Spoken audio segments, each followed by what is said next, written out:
Mihodinkodina lesia ity tany tsika ity, koa mais afetsifetso drao ialatia mikodia, misy ambony misy ambany, fombany any olero izay mirodana ukawani, ikorisa sy kody izay mirodana ukawani, fa samy mazanany aty.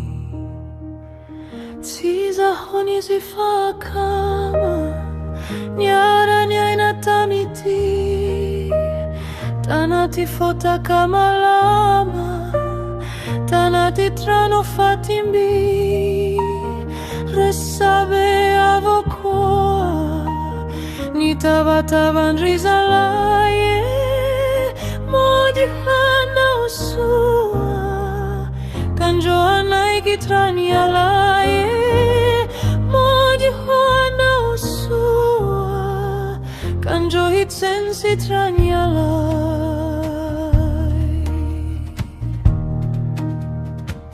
Non yazoni niturani mikarama volabe, nisakafona onoferani izy anyeka bekile, eo yalay vao midanaka, hoy tena dadany hilay baka, nefa yalay efuadaka, lovy tsy nahazo laka, nefa yalay efuadaka.